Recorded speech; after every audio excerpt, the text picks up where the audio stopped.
नमस्कार साथियों, स्वागत है आप सभी का अनअकैडमी पर। मैं हूं अंकित अवस्थी। कैसे हैं आप? होपफुली आप सभी लोग बहुत अच्छे हैं, स्वस्थ हैं। Very good evening. Ranveer, Shivanshi, Priya, Narayan, Kamlesh, Nandini, Suman, Sudipa, Karan, Anurag, a very good evening.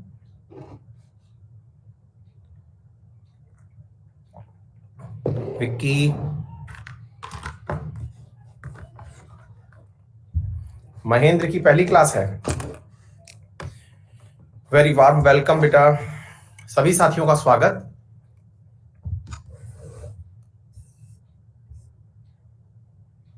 Akanksha, Abhijit,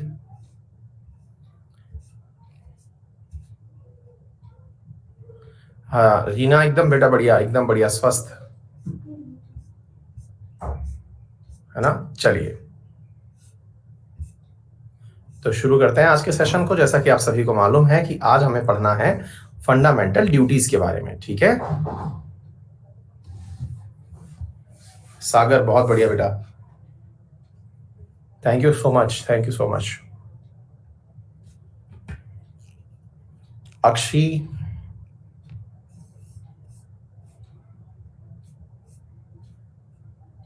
Sherlock Holmes, please in the name of God मुझे विधानसभा और राज्यसभा को क्लियर कर दीजिए, कभी भी नहीं समझ पाया हूं, बहुत ट्राई किया। तो शेरलॉक होम्स एक आज मतलब शाम तक समझ जाओ, मतलब आज के सेशन में समझ जाओगे, नहीं तो कल डेफिनेटली समझ जाओगे भाई, क्योंकि संसद शुरू होने वाली है, उससे पहले आपको सारी जानकारियां मिल जाएंगी, चिंता मत करिए। ठीक है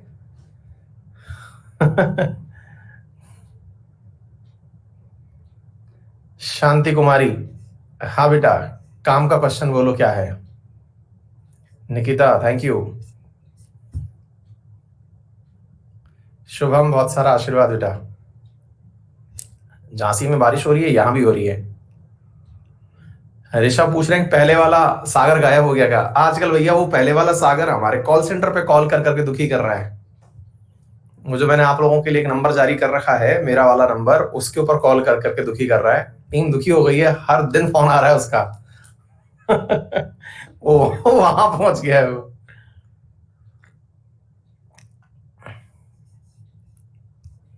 हाँ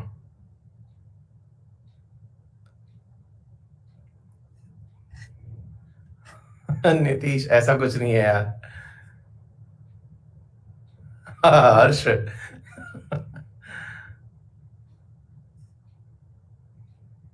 हाँ सागर नंदा, अब यहाँ तो उसका सब्सक्रिप्शन खत्म हो गया है। वर्षा, अभी बेटा आने दो, संसद के समय पढ़ाएंगे, ऐसे थोड़ी कि बीच में अब पॉलिटिक्स शुरू हो गई है तो कहीं से भी कहीं से शुरू कर देंगे, है ना। आएगा बीच में तब समझाएंगे, ठीक है। Mukesh, 42nd amendment.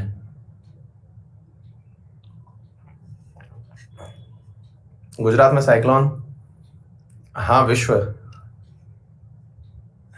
हाँ वो अलग लेवल है। अभिषेक, बिल्कुल। हाँ हर्ष, वो मेरा बहुत बड़ा वाला फैन है। केशव यार, उसको मार क्यों रहे हो चलो, अमित, मुझे भी ऐसा ही लग रहा है कि रोहन सर को कॉल लगाएगा वो।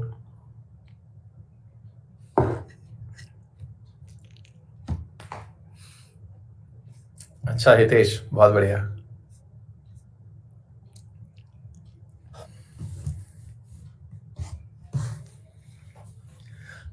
आरुषि बेटा, वो मिल जाएगा या तो आपको स्पेशल क्लास की बैकग्राउंड में देखना पड़ेगा। मोहम्मद आरिफ, बहुत सारा प्यार भी है। राजस्थान में विधान परिषद अशोक नहीं हुई है कल, लेकिन विधान परिषद पर मॉर्निंग में एक सवाल पढ़ाऊंगा, क्योंकि पश्चिम बंगाल ने हाल ही में डिमांड करी है, तो कल सुबह की तरफ एक क्लास पढ़ाऊंगा, ठीक है। चलिए शुरू करते हैं। Rajasthani, thank you so much भाई। हाँ जी, तो हमारे सेशन में हमेशा की तरह शुरुआती 5 मिनट सबके हालचाल जाने जाते हैं, अपने बताए जाते हैं, 40 मिनट पढ़ते हैं, और फिर अंत में 5 मिनट जो है सबसे बतियाते हैं। ये हमारे क्लास का सिस्टम है, सिस्टम कह लीजिए, कन्वेंशन कह लीजिए, जो हम लोगों ने खुद से बनाया हुआ है, जिसको हम लोग फॉलो करते आए हैं। हाँ जी, तो आज हम पढ़ रहे हैं फंडामेंटल ड्यूटीज के बारे में। अब ये क्या होती हैं साहब? फंडामेंटल ड्यूटीज क्या हैं, इसके बारे में मैं आपको ऐसे समझाता हूं कि अपन ने एक बस की सवारी करी थी। अब ध्यान से सुनिएगा, मुश्किल से 10-15 मिनट का है फंडामेंटल ड्यूटी, 15 मिनट अधिकतम या 20 मिनट अधिकतम, है ना। 20 मिनट में इसको खत्म करके फिर पार्लियामेंट की यात्रा करेंगे। तो फिलहाल के लिए केवल इसको पढ़ लीजिए, है ना। फिर इसके बाद में जो जरूरी बातें हैं उसके मतलब इसमें कुछ ऐसा बताने का है नहीं, केवल आपको सीखना है। 20 मिनट का पार्ट है, इसको सुन लेते हैं, फिर अपन पार्लियामेंट का शुरुआत करेंगे। हाँ जी, तो हुआ क्या, आपको यदि याद हो तो मैंने आप लोगों को बताया था। देखिए साथियों, एक चीज जान लेना, इंडियन पॉलिटी इतनी वाइड है ना, इतनी वाइड है कि मैं अगर पूरा पूरा 4 महीने भी इंडियन पॉलिटी पढ़ाऊं तो खत्म ना हो पाए। आप ये बात भी जान लीजिएगा, है ना। 4 महीने तक जिस तरह से मैं पढ़ा रहा हूं उस तरह से अगर पढ़ाता ले गया तो 4 महीने में भी खत्म नहीं हो पाएगी, तो 4 महीने में भी खत्म नहीं हो पाएगी। लेकिन अपन लोगों को जो मोस्ट इंपॉर्टेंट पार्ट है वो पढ़ते हुए और जहां से मैक्सिमम सवाल पूछे जा सकते हैं वो खत्म करते हुए चलना है ना। तो आप लोगों से निवेदन है कि ये ना समझें कि एक एक आर्टिकल जो जहां से लिखा हुआ है, एक से लेकर के अंत तक जितने भी आर्टिकल हैं 350 के आसपास, वो सारे आर्टिकल आपको शब्द से बताए जाएंगे। वो ना तो आपके लिए सही है ना ही मेरे लिए सही है, क्योंकि मेरे को भी मेरी क्लासेस चलानी है और आपको भी एग्जाम देना है ना। तो पता चले कि मैं आपको एमए लायक नॉलेज दे दिया यहीं पर ही, तो वो लॉजिकल नहीं रहेगा। तो आप मेरे ऊपर ये जिम्मेदारी छोड़ें कि जो मोस्ट इंपॉर्टेंट पार्ट है, कोई ऐसी इंपॉर्टेंट चीज जो परीक्षा उपयोगी हो, वो ना छूटे। ये हमारा सबसे महत्वपूर्ण कार्य होना चाहिए। बाकी तो साहब पॉलिटी ऐसी बात है कि मैं यूपीएससी के अंदर भी पढ़ाता हूँ, 4-4 महीने तक यूपीएससी में चलती है। तो ऐसा तो लेवल आप उम्मीद खुद के लिए ना करें कि भाई मैं पूरा की पूरा यूपीएससी का कंटेंट आपके साथ में शेयर कर दूं, है ना, क्योंकि वो आपकी जरूरत भी नहीं है, ठीक है ना।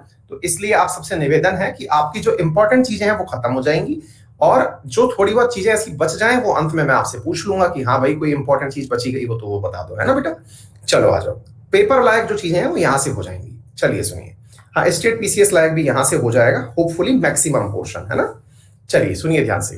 तो हुआ क्या, हम लोगों ने एक यात्रा करी थी बस की। अगर आपको याद हो तो हमने बस की यात्रा करी थी और उस बस के अंदर सवारियां बिठाई थी। बहुत दिन से ये बस चल रही है, क्योंकि जब तक इंडियन पॉलिटी चलेगी ये बस चलती रहेगी। तो इस बस की तो आप आदत डाल लें, मतलब ये बस यात्रा में रहने वाली है। एक मैंने आपको बताई थी रोडवेज की बस जो कि सरकारी थी, और एक थी प्राइवेट बस। ये एंड तक चलेगी, है ना, ये एंड तक चलेगी। जिस दिन पॉलिटी अंतिम दिन होगी तब तक ये चलेगी, है ना, ये याद रखिएगा।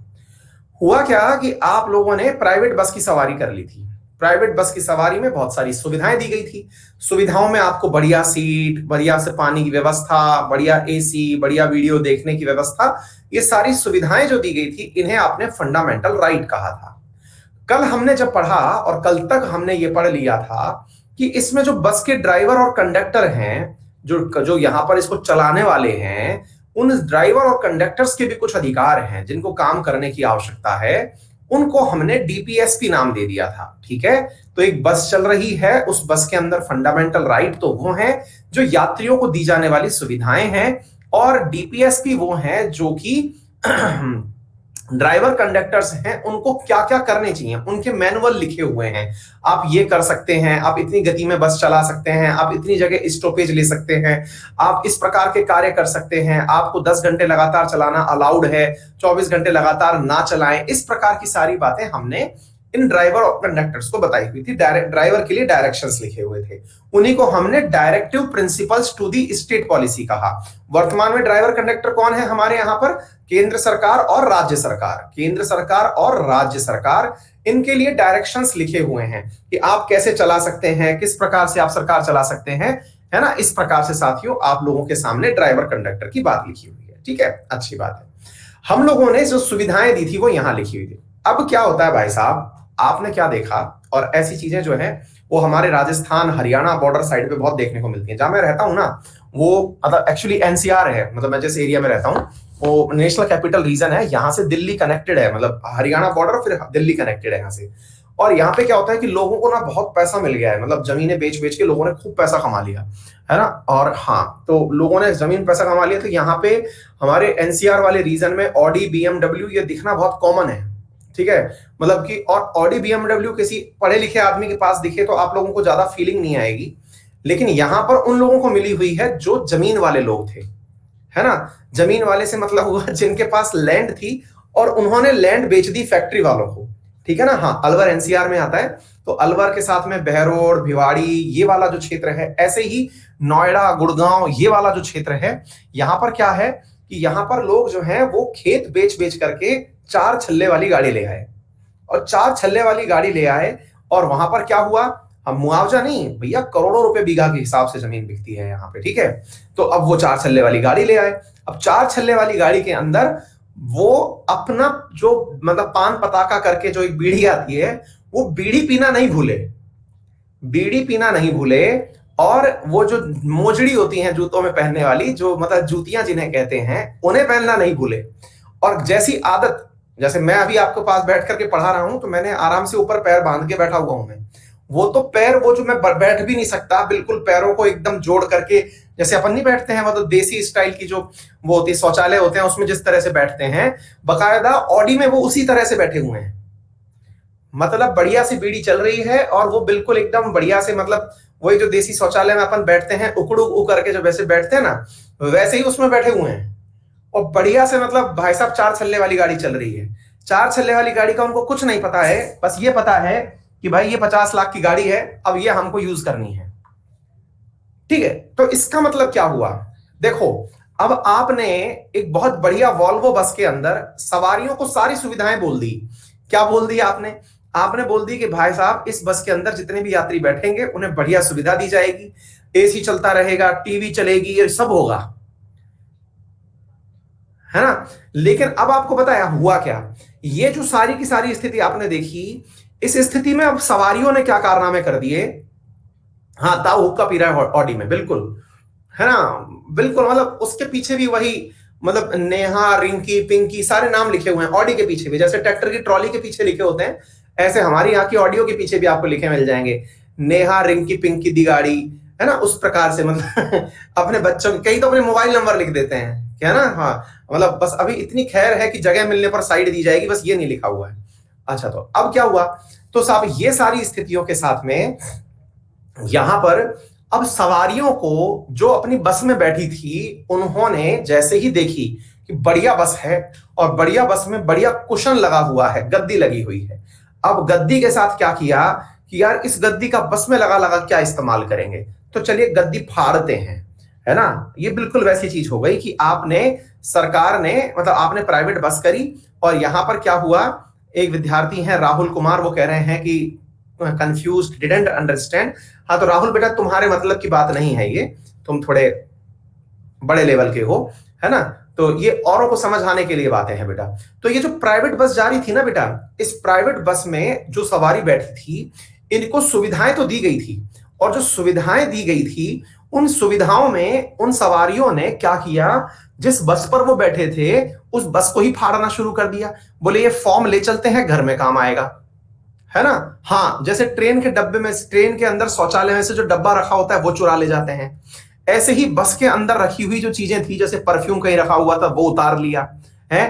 टीवी के अंदर पता चल रहा था कि बढ़िया फिल्म चल रही है तो उसमें हुटिंग शुरू कर दी, है ना। जैसे ही कोई बढ़िया सा सीन आए तो बिल्कुल माहौल बना दे एकदम टाइट, है ना, कि हाँ भाई अब होगा कारनामा, और तालियां बज रही हैं, यस ये देखो ये हीरो हीरोइन के नजदीक आ गया। वो जो फीलिंग आना शुरू हुई, इससे पूरा की पूरा डेकोरम बिगड़ गया। ऐसा लग गया कि ये बस तो बढ़िया वॉल्वो थी, लेकिन इसकी हालत बिगड़ चुकी है ना। इसलिए इंदिरा गांधी जी को लगा कि इस देश में बढ़िया सुविधाएं दे दी गई, हमने अपने लिए नियम बना लिए, लेकिन जो लोग बैठे हैं इनके लिए भी कुछ नियम होने चाहिए, इनके लिए भी कुछ नियम होने चाहिए, अदरवाइज तो ये आउट ऑफ कंट्रोल हो जाएंगे। अब आपको बात समझ में आई? अब आपको बात समझ में आई? थम्स अप करो जरा। इनके लिए कुछ नियम होने चाहिए, और उन्हीं नियमों के अंदर साहब जी स्वागत हुआ किसका, 42वें संविधान संशोधन के माध्यम से स्वर्ण सिंह समेति, जो कि उस समय विदेश मंत्री हुआ करते थे, उनकी सिफारिशों के आधार पर मेरे प्यारे साथियों, सरदार स्वर्ण सिंह की सिफारिशों के आधार पर 1976 में भारतवासियों के लिए भारत के संविधान के पार्ट 4A में आर्टिकल 51A में ड्यूटीज लिखी गई कि भारत वालों को क्या जरूरी है कि अगर आपने देश के अंदर सेवाओं का लाभ लिया तो सेवाओं का लाभ लिया तो कौन सी सेवाओं को लाभ लेते समय आपकी क्या जिम्मेदारी होनी चाहिए। क्या आप लोगों को मेरी बात समझ में आई? किससे इंस्पायर्ड था? इस प्रकार की ड्यूटी रशिया वालों के पास भी लिखी हुई थी। बहुत सारे लोग कहते हैं कि ड्यूटीज बता देने से ही कुछ थोड़ी हो जाता है। आपने बता दी कि भैया आपका कर्तव्य है कि आप ऐसा करें, लोगों ने कहा कर्तव्य बताया है, मैंडेटरी तो नहीं लिखा है। आ रही बात समझ में? जूही सही कह रही हो। बोले कर्तव्य बताया है लेकिन मैंडेटरी थोड़ी किया है। मैंडेटरी से मतलब हुआ कि आपने ये थोड़ी कहा है कि ये फॉलो करना कंपलसरी। अरे कोई बात नहीं, आज आपको बताया गया है, कल से इसको कानूनी रूप भी दे दिया जाएगा। भारत में ऐसा तो बहुत बार हुआ है। पहले आपको चेतावनी दी जाती है, जैसे मोदी जी ने शुरुआत में कहा कि मित्रों अभी हम आप लोगों के लिए 2 दिन का वीकेंड कर्फ्यू लगाने जा रहे हैं कोरोना से निपटते समय। आप सबसे गुजारिश है घर में रहें और कोरोना को बर्तन बजा के भगाएं। सबने भगाया, मैंने भी बर्तन बजा के भगाया, अपन सबने साहब ये काम किया। उसके बाद में जब पता चल गया कि ये सब बर्तन बजाने में कामयाब हैं, घर में रह सकते हैं, तो मित्रों 15 दिन का लॉकडाउन लगा के देखते हैं। तो सरकार करने से पहले आप लोगों के ऊपर प्रैक्टिकल करती है, यानी कि चूहों पर प्रयोग किए जाते हैं। प्रयोग हम पर किया गया कि इनको पहले संस्कार सिखाते हैं। क्या पता लिखे होने से ही कुछ लोग बातें मान जाएं। जैसे आपने बहुत बार देखा होगा कि सरकारी बस के ऊपर लिखा होता है कि कृपया धूम्रपान ना करें, तो कईयों को वो देख करके ही समझ में आ जाता है कि चल छोड़ यार, धूम्रपान नहीं करना। हर आदमी को तो नहीं आता, लेकिन कुछ को तो समझ में आ जाता है। कृपया मोबाइल तेज वॉल्यूम में ना बजाएं, लिखा होता है। आजकल के मोबाइल गाड़ियों में सब जगह लिखा होता है कृपया मोबाइल तेज वॉल्यूम में ना बजाएं। ठीक है, तो ऐसी स्थिति में कुछ लोगों को लगता है कि चलो यार अपनी वजह से परेशान, लिख दिए गए। एग्जैक्टली इंडिया में भी ऐसे ही किया गया। हम सभी लोगों के लिए कुछ कर्तव्य बता दिए गए। क्या बता दिए गए कि भैया आपको इस देश में रहना है, रहिए, लेकिन आपके सामने कुछ कर्तव्य बताए जा रहे हैं जिन्हें आप पूरा करें। किसी ने पूछा, अब कई समझदार प्राणी निकले, उन सबने सवाल पूछा कि सर आपने फंडामेंटल ड्यूटी तो बता दी, लेकिन एक बात बताओ, फंडामेंटल ड्यूटी पार हमने नहीं मानी तो क्या कीजिएगा। हाँ, तो अब सरकार से भी पूछा गया, इंदिरा गांधी जी से भी पूछा गया कि मैडम एक बात बताओ, अगर ऐसी परिस्थिति बन गई कि लोगों ने बात नहीं मानी तो क्या कीजिएगा, है ना। हर्षद कह रहे हैं कि बस वाली कहानी पेटेंट करा लो। बेटा मेरी हर बार अलग कहानी होती है, मैं अलग कहानी से ही शुरू करता हूँ। लास्ट बैच में ये कहानी सुनाई नहीं थी, ये अभी आप लोगों के सामने मतलब बनाई है मैंने। ठीक है, अच्छा, तो फिर ऐसी स्थिति में है ना, तो बोले अब इंदिरा मैडम जी से पूछा गया कि मैडम जी एक बात बताओ, किसी ने नहीं माना आपकी बात को तो क्या कीजिएगा। तो बोले साहब ऐसा है, कोई बात नहीं, नहीं मानेंगे तो। बोले मैडम कोई शिकायत विकायत करने का जुगाड़ रखिएगा, मतलब इन लोगों को सजा दिलवाइएगा। बोले नहीं, सजा तो नहीं दिलवाएंगे, क्योंकि लोग जो हैं इसका मिसयूज बहुत कर लेंगे। जैसे मान लीजिएगा कि आपने पहली ड्यूटी लिखवाई to abide by the constitution and respects its ideal and institutions, national flag and national anthem. ठीक है, अब आपने इस फंडामेंटल ड्यूटी को क्या किया, पहले तो इसका मीनिंग समझा देता हूं। आपने पहले लिख दिया कि साहब हम क्या करने वाले हैं कि देशवासियों के लिए एक ऐसा सम्मान सिस्टम बना रहे हैं ताकि वो संविधान का पालन करें, उसके आदर्शों का सम्मान करें, संस्थानों, राष्ट्रीय ध्वज और राष्ट्रीय गान का सम्मान करें। अब मुसीबत हमारे यहां पर यह है कि राष्ट्रगान किसी एक स्कूल में बजे तब तो समझ में आए, लेकिन अगर एक स्कूल की जगह आप रोड से निकल रहे हैं, हर जगह राष्ट्रगान बज रहा है। आपने बचपन में सीखा होगा कि जब हम लोगों ने राष्ट्रगान बजाना शुरू किया बचपन में, तो राष्ट्रगान के बजते ही अपन लोग सीधे खड़े हो जाते थे। ठीक है, अपन खड़े हो गए कि हाँ भाई राष्ट्रगान बज रहा है, सीधे सीधे खड़े हो जाओ, खड़े हो गए। अब भैया ऐसी स्थिति में दिन भर में कई बार आपने रास्ते में से क्रॉस हो रहे हैं, और अच्छा होता यह है राष्ट्रगान सुनाई दे जाए तो आपको रुकना जरूरी है। अपने देश में तो वैसे ही इतनी बेरोजगारी है, मतलब कई लोग तो इसलिए बैठ जाएंगे कि मान लीजिए कि ये भाई साहब हमारे पड़ोसी बाहर निकल रहे हैं, आज इनको फंसाना है, आज इनको सीधा सुप्रीम कोर्ट की यात्रा करानी है। खड़े हो गए कि बेटा हम तो राष्ट्रगान पे खड़े हैं और तुम्हारी फोटो बना रहे हैं, क्योंकि चाइना वालों ने मोबाइल दे दिया है और अपन अब फोटो खींच रहे हैं। देखिए राष्ट्रगान बजता हुआ जब मुझे सुनाई दे रहा है, इनके कान स्वस्थ हैं, तब भी ये नहीं रुके हैं और चले जा रहे हैं। ये लीजिए हो गया कारनामा। मतलब समझ रहे हैं, हमारे देश में तो क्या है कि अगर कोई भी चीज है, अब सिनेमा हॉल है, अब सिनेमा हॉल के अंदर राष्ट्रगान बजा, अब राष्ट्रगान बजा और राष्ट्रगान बजते ही आदमी कोई खड़ा नहीं हुआ। अब आज राष्ट्रगान के समय आदमी खड़ा नहीं हुआ, तो अब यार एक बात बताइए, वो अंदर बैठा हुआ खड़ा नहीं हुआ, कई तो उसी को कूट देते हैं, खड़ा क्यों नहीं हो रहा है। अरे यार, फिल्म के अंदर बीच में राष्ट्रगान आ गया तो ये थोड़ी कि भारत माता की जय के नारे लगाने लग जाऊंगा। मनोरंजन के लिए आया हूं। अब इस बात के ऊपर बहस छिड़ गई, इतनी बहस छिड़ गई कि सुप्रीम कोर्ट तक पहुंच गई। सुप्रीम कोर्ट को गाइडलाइंस देनी पड़ी कि हाँ भाई साहब, खड़ा होना जरूरी है। क्यों? क्योंकि कब तक किसी से बहस सुने आप। नहीं, सच्चाई है, ये सुप्रीम कोर्ट में पहुंच गया, ये मुद्दा पहुंच गया। तो सुप्रीम कोर्ट ने कहा कि हाँ भाई, राष्ट्रगान बजे तो सब खड़े हो जाना। क्यों? पता नहीं है ना कौन किसको ठोक देगा कि भाई खड़ा नहीं हो रहा है ये। अब ये तो बहुत बड़ी बात है। अब चक्कर ये है कि राष्ट्रगान अंदर बज रहा है तो बाहर भी सुनाई दे रहा है। अब बाहर सुनाई दे रहा है तो सब चीजें रुक जाएंगी। तो ऐसी स्थिति में इनको कानूनी रूप देना बहुत मुश्किल काम है। मतलब ये चीजें ऐसी हैं कि आप इन्हें कह सकते हो कहने के लिए कि ऐसा करें, है ना, लेकिन आप ये नहीं कह सकते कि मैंडेटरी है कि आप इस प्रकार से इसको करें। ठीक है ना? क्योंकि अल्टीमेटली भाई आप कॉमन सेंस लगाइए इसमें, मतलब बाकी कोई रॉकेट साइंस नहीं है। आज इसमें केवल कॉमन सेंस लगाइए कि आपने अगर, अब मान लीजिए रेस्पेक्ट ऑफ आइडियल्स की बात हो रही है कि भारत के जितने संविधान के जो आदर्श हैं उनका सम्मान करो। अब संविधान के आदर्श का सम्मान करो। कल परसों किसी क्लास में, मैं आप ही की क्लास में बोल रहा था कि भाई मैं बहुत ज्यादा प्रभावित हूं 3 लोगों से, महात्मा गांधी जी से, नेहरू जी से और वल्लभ भाई पटेल जी से, और एक चौथा व्यक्ति था मेनन साहब। इनसे मैं बहुत प्रभावित हूं क्योंकि मॉडर्न हिस्ट्री में मैंने इनके बारे में पढ़ा। अब उसी समय कमेंट बॉक्स में लिखा आ गया, तो सर क्या भगत सिंह से प्रभावित नहीं है? तो क्या साहब आप अंबेडकर साहब जी से प्रभावित नहीं है? तो यार मतलब ये चीज क्या हो गई, अपने आप मारने वाली हो गई। क्यों? क्योंकि आपने 4 नाम लिए, बाकी के नाम एक बार में नहीं बोल पाए। अब अगर आपने नहीं बोल पाए तो मारे गए। क्यों? क्योंकि आपने कहा आदर्शों का सम्मान करेंगे। क्लास की रिकॉर्डिंग सुप्रीम कोर्ट में चली गई कि साहब देखो ये 4 का ही सम्मान करता है, और हमने पूछा था, कमेंट बॉक्स में लिखा था, हमने कमेंट बॉक्स में लिखा था कि आप भगत सिंह का सम्मान करते हैं कि नहीं, आप अंबेडकर जी का सम्मान करते हैं कि नहीं। इनने कुछ नहीं बोला सर। ये लो, मैं पता चल रहा है कि वहां क्लास लड़ रहा हूं अपनी। तो कहने का मतलब ये है कि ये सारी चीजें, ड्यूटी जो है, इनको आप किसी को बता सकते हो, कंपलसरी नहीं कर सकते। आ गई बात समझ में? अच्छा, दूसरा, to cherish and follow the noble ideas with which inspired our national struggle of freedom. स्वतंत्रता के लिए हमारे राष्ट्रीय संघर्ष को प्रेरित करने वाले महान आदर्शों को संजोना और उनका पालन करना। मतलब हमारा जब देश, ये हमारी ड्यूटीज हैं, आपको मालूम होनी चाहिए। अच्छा, अब क्या हुआ साथियों, हमारे देश के अंदर स्वतंत्रता संग्राम चल रहा था। स्वतंत्रता संग्राम के समय बहुत सारे महान आदर्श, अब महान आदर्शों में अभी मैं एक अमित शाह जी का वीडियो देख रहा था जो काफी ज्यादा वायरल हो रखा था।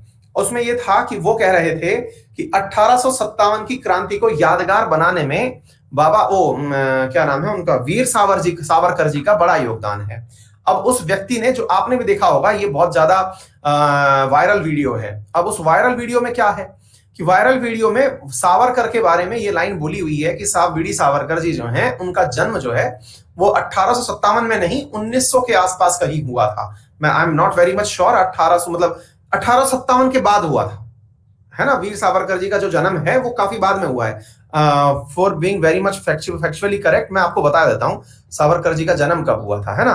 तो आपको क्यों बताना चाह रहा हूं, एक मिनट रुकिए, देखिए वीडी सावरकर, ठीक है। अब देखिए इनका जन्म हुआ था 1883 में, ठीक है। 1883 में इनका जन्म हुआ था, 83 में जन्म हुआ। और अमित शाह जी कह रहे हैं कि 1857 की क्रांति को मतलब यादगार बनाने में सावरकर जी का बड़ा योगदान है। अब भाई साहब इसके ऊपर गजब मीम बन गए कि 1857 की क्रांति को यादगार बनाने में 1883 में पैदा हुए व्यक्ति का क्या योगदान है। अब यह है हमारा अल्प ज्ञान, और व्हाट्सएप यूनिवर्सिटी को बस इतना ही दिमाग चाहिए, है ना। व्हाट्सएप यूनिवर्सिटी को इतना ही चाहिए। मैं अमित शाह जी को डिफेंड नहीं कर रहा हूं, लेकिन फैक्चुअली मैं आप लोगों को भी करेक्ट कर देता हूं। और वो ये है कि 1857 की क्रांति एक स्वतंत्रता संग्राम था। ये भारत में किताब लिखने वाले वीर सावरकर ही थे। 1857 की क्रांति के साथ में क्रांति शब्द ही यूज नहीं होता था।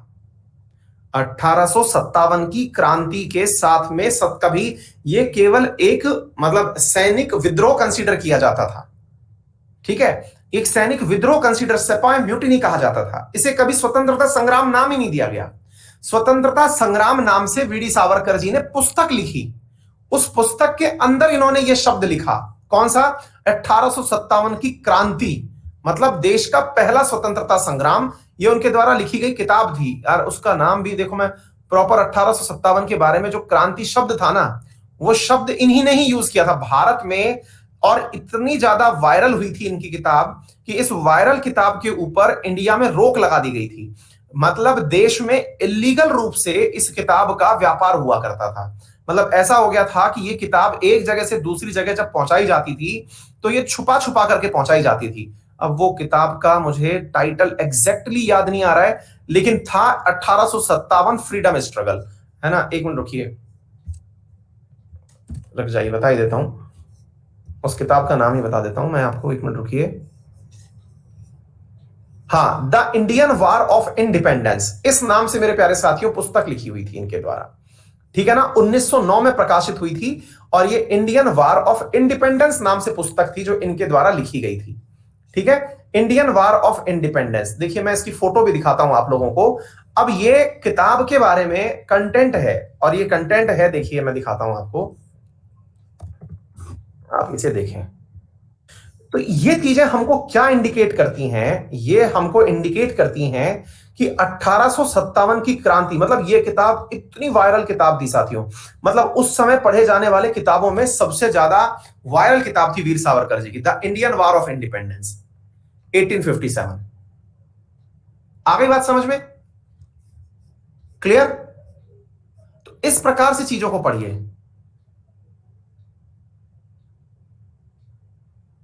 ये क्यों डाली गई जब इन पे कोई सजा नहीं है, ये क्यों डाली गई जब इन पे कोई सजा नहीं, क्या लिख रहे हो नारायण? बेटा एक बार में रिपीटेटिव काम मत करो नारायण, है ना, फिर देख लो तुम्हारे खिलाफ यहाँ पे भारत छोड़ो आंदोलन लगने लग गए, है ना, मतलब मान जाओ बेटा, है ना। तो आपको बात समझ में आ गई मैंने क्या कहा? हाँ, ये हिंदी में भी है बेटा, और ये किताब जो है इतना, अब ये वायरल कंटेंट था उस समय का, ठीक है। अच्छा, तो आपको मुद्दा समझ में आ गया। तो 1909 के अंदर किताब लिखी गई थी 1857 के बारे में, जिसके कारण 1857 आज हम लोग क्रांति के रूप में पढ़ते हैं, इंडियन वार ऑफ इंडिपेंडेंस के नाम से इसे पढ़ते हैं, ठीक है। लेकिन वायरल बनाने वालों को तुरंत वायरल बनाया गया और कहा क्या गया कि देख लीजिए ये तथ्यात्मक त्रुटि है।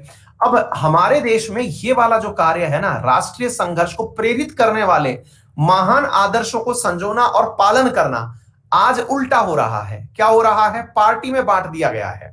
बीजेपी प्रयास कर रही है कि साहब ने पटेल जी को तो अपने टीम में ले ही लिया है, पटेल जी कुछ दिन बाद आने वाली पीढ़ियों को पता चलेगा कि वल्लभ भाई पटेल जो है वो भाजपा के कार्यकर्ता थे।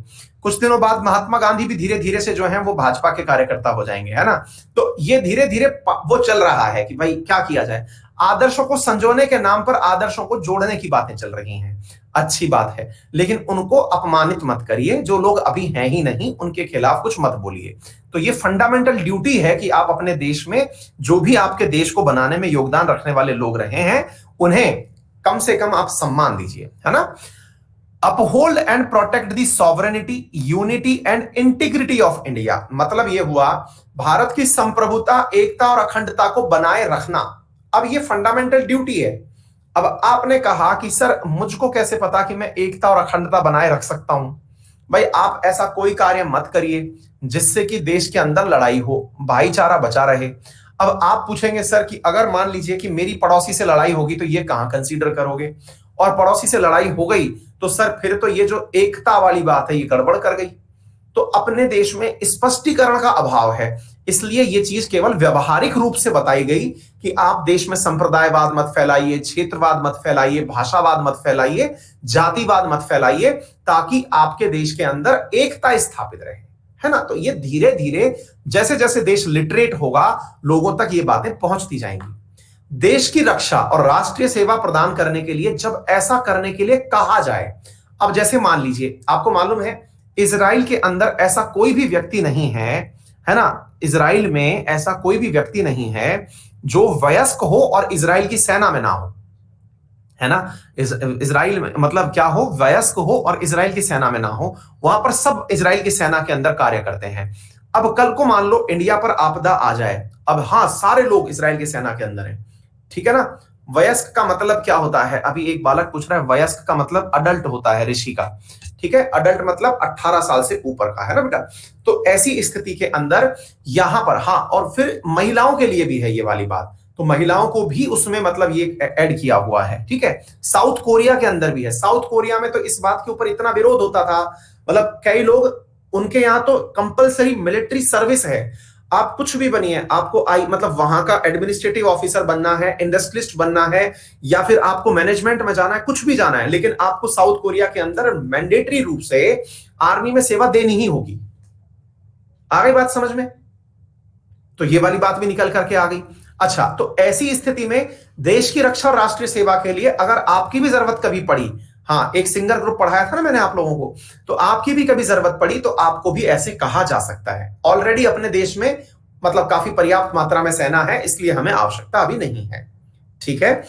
हमारी समय संस्कृति की समृद्ध विरासत को महत्व देना और संरक्षित करना, हमारी संस्कृति की समृद्ध विरासत को महत्व करना। जैसे हमको नहीं लिखना है कि Pooja loves Mukesh, Mukesh loves Reena, Reena loves Suresh, ये सब बातें हमको अपनी संस्कृति की विरासतों पर नहीं लिखना है, ठीक है। तो हमको अपनी संस्कृति बचा के रखनी है। आप कहेंगे कि सर ये तो पति पत्नी और वो वाला आपने लव ट्रायंगल बता दिया, मैं तो ऐसे ही बोला था।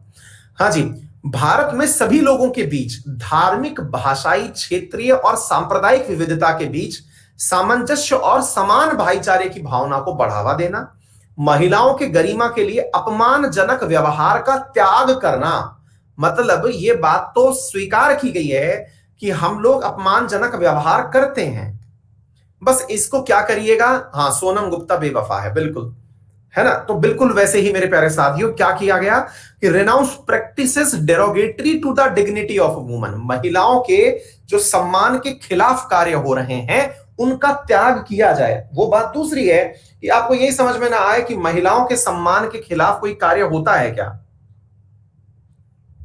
है ना। मतलब इसमें कहा गया है कि आप अपमानजनक व्यवहार का त्याग करिए, यानी कि सेल्फ अंडरस्टूड है कि इंडिया में तो महिलाओं का अपमान होता ही है ना, अपमान होता है तो इसको कम किया जाए, ठीक है। तो ये हमारा मूल कर्तव्य बनाना पड़ा, लिखना पड़ा कि देखिए ये मतलब यत्र नार, वो क्या कहते हैं ना, यत्र नार्यस्तु पूज्यन्ते रमन्ते तत्र देवता, उस देश में ये बात भी लिखनी पड़ रही है कि साहब नारियों का सम्मान करें, ठीक है। तो ये देखिए आप सामने, हाँ एक देखिए, एक विद्यार्थी ने पूछा भी है, एक सवाल पूछा है, इससे आप समझ सकते हैं। साइमन, क्या मेल के सम्मान के खिलाफ क्या होता है, देखिए ना आ गया ना मेल ईगो, आदमी के सम्मान के खिलाफ क्या होता है फिर, बिल्कुल सही बात है बेटा, समझ गए हम तुम्हारी बात, इसीलिए ये बात फंडामेंटल ड्यूटी में लिखनी पड़ी। आ गई बात समझ में, हाँ ये क्या है कि मतलब इसलिए फंडामेंटल ड्यूटी में लिखनी पड़ी कि महिलाओं का सम्मान करें। क्लियर, अब समझ में आ गई ना। हाथ कंगन को आरसी क्या, पढ़े लिखे को फारसी क्या, मैंने तो उदाहरण के साथ आपको बता दिया। हाँ आगे देखो, आगे चलते हैं। To protect and improve the natural environment including forest, lakes, rivers and wild life, and to have compassion for living creatures, जीवित प्राणियों के खिलाफ के लिए दया भाव रखना चाहिए। अब साहब जीवित प्राणियों के लिए दया भाव रखना चाहिए, इस नाम पर बहुत सारे लोग कई इस प्रकार की वीडियो भी वायरल हैं। अब क्या हुआ कि एक मैडम जो है वो इंग्लिश मीडियम में पढ़ाई कर ली और एक वीडियो वायरल हुआ उनका, मुंबई का था कि जाने कहां का था मैं भूल गया। वो एक व्यक्ति जो है वो गाय का दूध निकाल रहा था। अब गाय का दूध निकाल रहा था और आपको मालूम होगा कि गाय का जब दूध धोते हैं तो धोने से पहले क्या होता है, धोने से मतलब दूध निकालते हैं, तो उस समय क्या होता है कि गाय का जो बछिया होता है, जो बच्चा होता है, उसे क्या किया जाता है, गाय का दूध पीने के लिए पहले छोड़ा जाता है ताकि उसके अंदर मातृत्व का भाव विकसित हो और गाय दूध देने के लिए तैयार हो। गाय दूध देने के लिए तैयार होती है तो फिर जाकर के उस बछिया को दूर किया जाता है और फिर जाकर के उससे जो है वो जो मनुष्य है वो अपना दूध का दोहन करता है और फिर उस दूध को निकाल करके बेचता है। ये प्रक्रिया है, बाल्टी लगा करके पहले, ये मतलब अदरवाइज गाय दूध ही ना दे, अगर उसका मातृत्व ना जगे तब तक गाय दूध ना दे। अच्छा सा, अब वो बच्ची क्या देख लेती है, मैडम जी जो पढ़ करके आई हैं कहीं से, उन्होंने देख लिया कि आप एक मां को उसके बच्चे के प्यार से अलग कर रहे हैं। एक मां को आप बच्चे से अलग कैसे कर सकते हैं, एक मां अपने बच्चे को दूध पिलाना चाह रही है, आपने दूर कैसे कर दिया? ये एक्सट्रीम है भाई। थैंक गॉड कि अपने यहां पर फंडामेंटल ड्यूटी के ऊपर कानूनी राइट नहीं लगाया। ये आप गूगल कर लीजिएगा, आपको मिल जाएगा यूट्यूब पर ये वीडियो, ठीक है। और वो महिला जो है वो अंग्रेजी में खटपट खटपट दिए जा रही है गालियां, ये क्या है, आप जैसे लोग ही हैं जो इस प्रकार के व्यवहार को रखते हैं। अब वो बेचारा समझ में ही नहीं आ रहा है कि ये मैडम जी कह क्या रही हैं। क्यों? क्योंकि उस बेचारे को तो पता है ना कि गाय उसका भी पालन कर रही है, उस व्यक्ति का भी। क्यों? अब आप सोच के देखो कि गलती से अपने देश में यह चीज कानूनी रूप लेकर के आ जाए, मैं कह रहा हूं सुप्रीम कोर्ट ताला लगा के छुट्टी पे चली जाए, ग्रीष्मकालीन अवकाश में जजेस जो हैं वो अंडरग्राउंड हो जाएं, इतने सारे केस आ जाएं, इतने सारे केस आ जाएं भाई साहब। हैं इंडिया के जो नॉन वेजिटेरियन है वो तो मतलब पूरी तरह से मतलब खटिया पर पड़ जाएंगे ओढ़ करके कि भैया फिर खाएं क्या? भाई कुछ तो खाना पड़ेगा ना, सब लोग वेज खा लेंगे तो फिर मुसीबत नहीं हो जाएगी? तो ऐसी स्थिति के अंदर बहुत मतलब आपको समझना होगा कि इसलिए इंदिरा गांधी जी को लोग कहते हैं कि भाई इंदिरा गांधी जी ने इसको कोई भी कानूनी रूप नहीं पहुंचाया। अरे कानूनी रूप पहुंचाती सुप्रीम कोर्ट ताले लगाने पड़ते, अलग से 2 सुप्रीम कोर्ट अलग से अप्लाई लगानी पड़ती कि भाई चलो तुम अपना अपना काम संभालो, एक फंडामेंटल ड्यूटी में सुप्रीम कोर्ट चल रही होती, ठीक है। हाँ, वैज्ञानिक स्वभाव मानवतावाद को विकसित करने के लिए जांच और सुधार की भावना रखना। वैज्ञानिक स्वभाव के लिए आपको अपने अंदर सुविधाओं का ये इस प्रकार का भाव रखना है कि कल को साइंस के माध्यम से, हाँ जी हाँ, अगर मान लीजिए कि साइंस के माध्यम से कोई डेवलपमेंट हो तो उसे अपनाना। भाई साहब इसको मान लो कानूनी रूप पहुंचा दिया जाता, इसको कानूनी रूप दे दिया जाता, और क्या होता भाई साहब? इंडिया में इन दिनों वैक्सीन को लेकर के जो अफवाह चल रही है, जो लोग आए दिन मतलब कह रहे हैं वैक्सीन नहीं लगवानी चाहिए, वो तो हर आदमी जो है डला होता अंदर। क्यों? क्योंकि उसने साइंटिफिक टेम्परामेंट को चैलेंज कर दिया। आप बात समझ रहे हैं? पता चला कि वो भाई साहब साइंटिफिक टेम्परामेंट के चक्कर में वो जेल में डला हुआ है। उसने तो इसलिए मना किया कि भाई साहब मेरे इंजेक्शन का दर्द होगा, बोले तू साइंस के खिलाफ खड़ा है, चल अंदर। समझ रहे हैं आप? तो ऐसी स्थिति में ये वाली चीज हो जाती है ना। तो वैज्ञानिक स्वभाव, साइंटिफिक टेम्परामेंट, इंडिया की मजबूरी है कि आप अलाउ नहीं कर सकते। सार्वजनिक संपत्ति की सुरक्षा करना और हिंसा को त्यागना, मतलब समझिएगा एब्ज्यूर वायलेंस, हिंसा को त्यागिए। मतलब अभी आप हिंसक हैं उसे छोड़िए, अभी आप हिंसक हैं उसे आप छोड़िए। तो फिर अगर हिंसा को छोड़ने की आप बात कर रहे हैं, सार्वजनिक संपत्ति की सुरक्षा, अब ऐसी स्थिति में तो बेचारी पॉलिटिकल पार्टी बेरोजगार हो जाए। पॉलिटिकल पार्टी कहें कि यार गजब बात है, फिर हम धरना प्रदर्शन कैसे देंगे? जब तक सरकारी बस नहीं जलाई, 2 थाने फूके नहीं, टायर जलाए नहीं, 2-4 की दुकान नहीं तोड़ी, तब तक तो भाई साहब धरना ही नहीं लगता, कोई सीरियसली नहीं लेता, सरकारें रिजर्वेशन ही नहीं देती। तब तक मराठा सिर पकड़ के बैठ जाते कि यार हमको रिजर्वेशन कैसे मिलेगा जब तक हम 4 बस नहीं जलाएंगे। हमारे यहाँ के गुजर नाराज हो जाते, कहते कि पटरी नहीं उखाड़ेंगे तब तक रिजर्वेशन कैसे मिलेगा। गजब आदमी हो यार तुम, अजब हो। मतलब हम पटरी उखाड़ेंगे, रास्ते में बैठेंगे तब रिजर्वेशन मिलेगा, सरकार सुनती थोड़ी है। हिंसा, पहले हिंसा जरूरी है, हिंसा परमो धर्म। कौन कह रहा है अहिंसा परमो धर्म? ये ए आगे से हट गया, ये तो ले में आ गया बस। तो मतलब सार्वजनिक संपत्ति की सुरक्षा करना, यदि इसको आपने फंडामेंटल ड्यूटी से आपने कहा कि नहीं साहब इसको कंपलसरी कर दीजिए, आ गए, तो ऐसी स्थिति के अंदर फिर तो दिक्कत हो जाएगी, भारत में बहुत लोग बेरोजगार हो जाएंगे। तो सरकार ने कहा भैया देखो निवेदन है, हाँ हमारे यहाँ पे राजस्थान में गुजर आंदोलन जब होता है भाई साहब, हमारे यहाँ पे एकदम सिंपल सा है, गुजर आंदोलन का टाइम फिक्स है हमारे यहाँ पे। मेरे बहुत सारे मित्र हैं और वो मतलब गुजर ही है, और बहुत बहुत प्यारे लोग हैं, और वो उनका सिंपल सा सीन है, बोले सर फसल कट जाएगी और अगर सरकार ने 3-2-5 किया तो करौली से होके जा रही है रेल लाइन, जाके बैठ जाएंगे खटिया डाल करके, बढ़िया घाट की राबड़ी खाएंगे और अपने जाके डल जाएंगे। ठीक है, हाँ बिल्कुल, जाकर रोड पटरी बैठ जाएंगे, कोई दिक्कत नहीं है। ये कॉमन है, बहुत सारे परीक्षाएं कैंसिल हुई हैं इस चक्कर में, दिल्ली मुंबई का ट्रैक रुक जाता है। ठीक है, तो ये समझ में आ गया, तो ये हो गया। तो ये साहब हमारे देश में मतलब समझाइश की जा सकती है, कंपलसरी नहीं की जा सकता। व्यक्तिगत और सामूहिक गतिविधि के सभी क्षेत्र उत्कृष्टता के लिए प्रयास करना, ताकि राष्ट्र निरंतर प्रयास और उपलब्धि के उच्च स्तर तक बढ़े। ये बिल्कुल आदर्शवादी बातें हैं। आदर्शवादी बातें ये हैं कि देखिए देश की तरक्की के लिए आप व्यक्तिगत रूप से प्रयास करें, सामूहिक रूप से प्रयास करें। लोगों ने कहा देखिए सर, बात आपकी ये तो समझ में आती है कि मैं इंडिविजुअली तरक्की करूं, पड़ोसी की तरक्की क्यों करवाऊं? हमारा मूलभूत सिद्धांत छीन लोगे आप, क्यों करवाऊं मैं सामूहिक तरक्की? अब कल को मान लो कि ये रूल बन जाए, कंपलसरी हो जाए, और आपको पूछा गया कि अंकित अवस्थी तुम तो बढ़िया तरक्की कर गए गुरु, तुम्हारा पड़ोसी गरीब रह गया, चलो तुमको अंदर डाल देते हैं। क्यों? क्योंकि तुमने सामूहिक गतिविधि का इस्तेमाल नहीं किया, तुम व्यक्तिगत पे रह गए। तो ऐसी स्थिति में आपके बीच में टेम्परामेंट विकसित किया जा रहा है कि आप इस प्रकार से कार्य करें कि सबका उत्थान हो, है ना, सर्वजन सुखाय सर्वजन हिताय, यानी सबका सुख हो, सबका भला हो, इस प्रकार का देश बनाइए आप। अभिभावकों द्वारा कहा गया कि अभिभावकों को उनके बच्चों को 6 से 14 वर्ष की आयु के बीच में शिक्षा के अवसर प्रदान करने के लिए यहां क्या करना होगा? अपॉर्चुनिटी प्रोवाइड करिए एजुकेशन। पेरेंट के लिए कहा गया कि देखो हमने 86th कॉन्स्टिट्यूशनल अमेंडमेंट के माध्यम से बच्चों के लिए क्या कर दिया है? हमने 86th कॉन्स्टिट्यूशनल अमेंडमेंट के माध्यम से 6 से 14 साल के बच्चों के लिए एजुकेशन फ्री तो कर दिए, लेकिन आप अपनी ढकेल पर पानी पतासी जो बनाने वाला जुगाड़ है उसमें बच्चे को खड़ा मत कर लेना। तो आप अपना टेम्परामेंट विकसित करिए कि सरकार ने काम शुरू कर दिया है, आप भी बच्चे को भेजिए।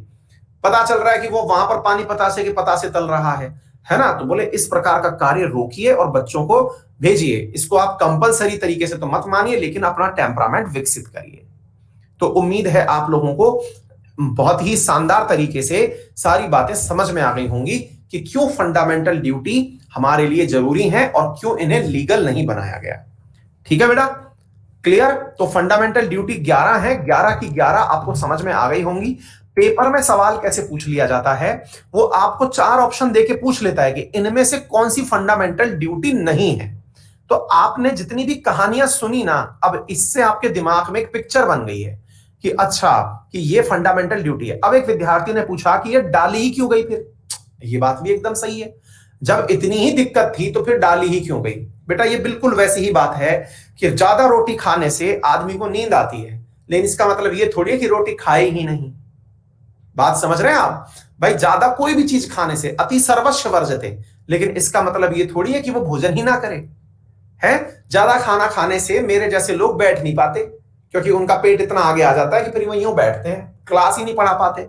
तो ऐसी स्थिति में उनसे कहो कम खाएं तो फिर जी पाएं, है ना। तो एग्जैक्टली मुद्दा ये है कि ये जो चीजें आपके सामने बताई गई हैं, ये वो हैं जिनको बताने से जितना काम हो जाए अच्छी बात है ना, है ना। बताने से जितना काम हो जाए उतना कर लीजिए, ठीक है? हाँ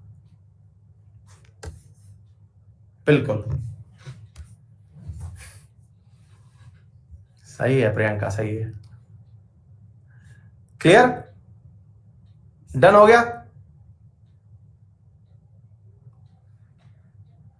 मजा आ गया? चलिए बहुत बढ़िया। पता ही नहीं चलता 40 मिनट कब तो खत्म हो जाती हैं।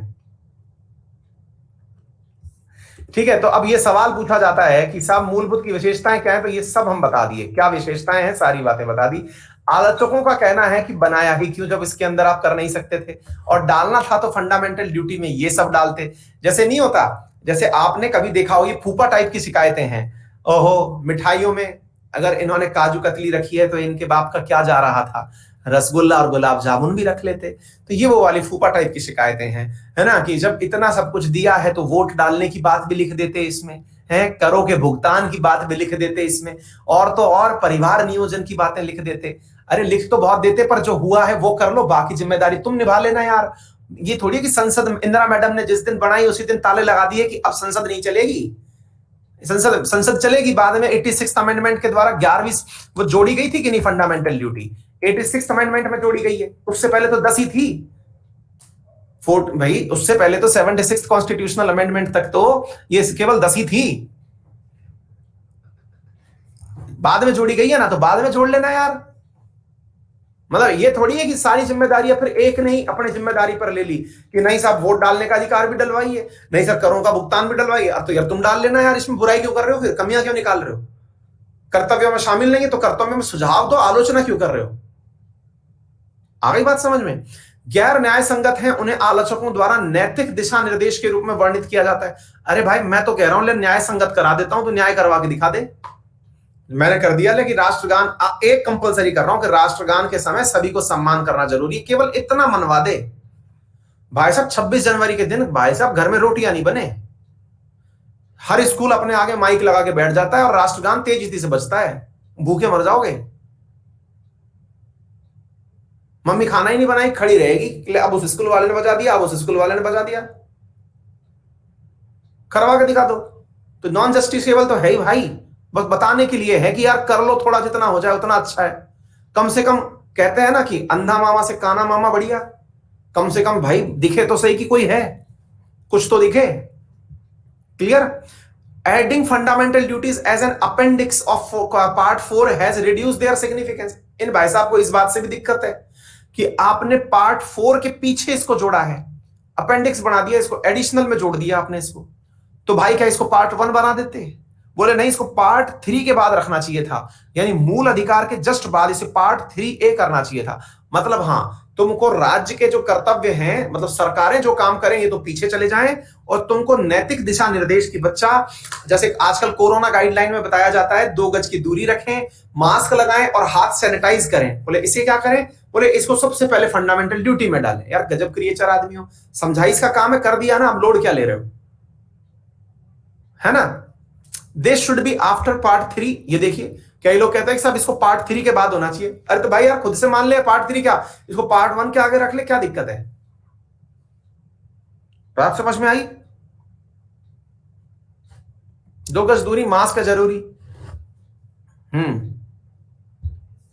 11 ड्यूटी है।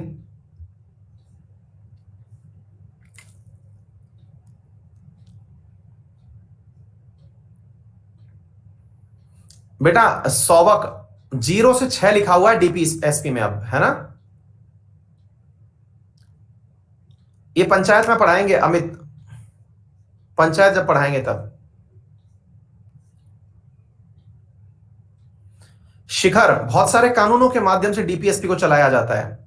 विष्णु,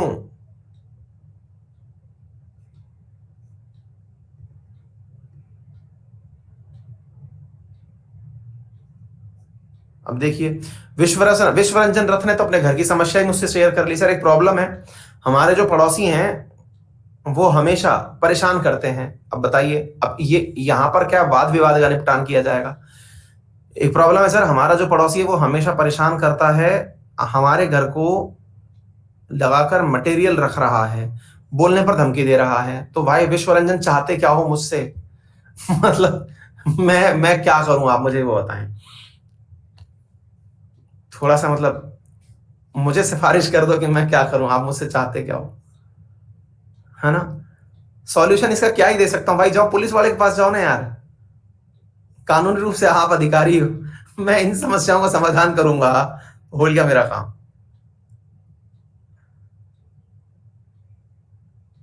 सृष्टि अभी कुछ नहीं है हमारे यहाँ, बस बूंदाबांदी हो रही है बेटा अभी, है ना? टोकटे जो है, ताऊते जो है, ताऊ जी हमारे गेट पे खड़े हुए हैं, बूंदाबांदी हो रही है अभी बेटा। एसएससी जेई की प्रिपरेशन ले रहे हैं कुंतल बंदोपाध्याय, बिल्कुल लेते रहिए, जो मन में आए बेटा देख लीजिए। अरे हाँ यार, आप लोगों को थैंक यू देना तो भूल ही गया, आज के आरएनए के लिए बहुत बहुत धन्यवाद तहे दिल से। आप लोगों ने आज फिर से आरएनए को उसके पुराने मुकाम पर पहुंचाया और एक अच्छे नॉलेज को पढ़ाने में, है ना? मतलब बहुत बहुत धन्यवाद आप सभी साथियों का, थैंक यू। हाँ आज 10,700 लाइव ले गए थे आप, थैंक यू सो मच। मुझे और अच्छा करने का प्रयास मतलब करना होगा, और भी अच्छा करेंगे अपन, ठीक है? कल संसद में मिलेंगे प्रॉपर तरीके से।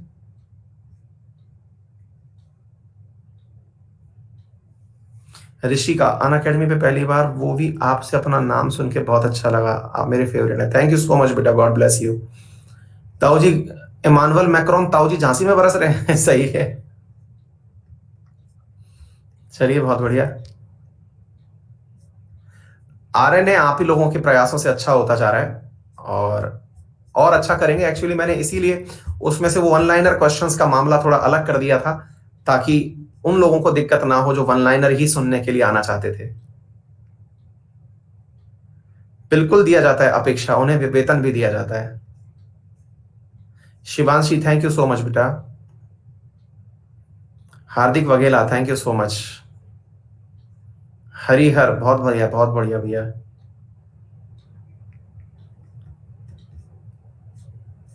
चलिए, बहुत ही अच्छी बात है। Thank you so much. Balaghat से बहुत सारा प्यार, धन्यवाद भैया। बालाघाट में भी यार मेरा एक दोस्त लगा हुआ है, उसको हम शॉर्ट फॉर्म में तो बालाघाट में नगर परिषद का सीईओ लगा हुआ है मेरा एक दोस्त, आईएएस ऑफिसर है, हर्ष दीक्षित नाम से। आईएएस ही है वो, हाँ, आईआईटी कानपुर का दोस्त है।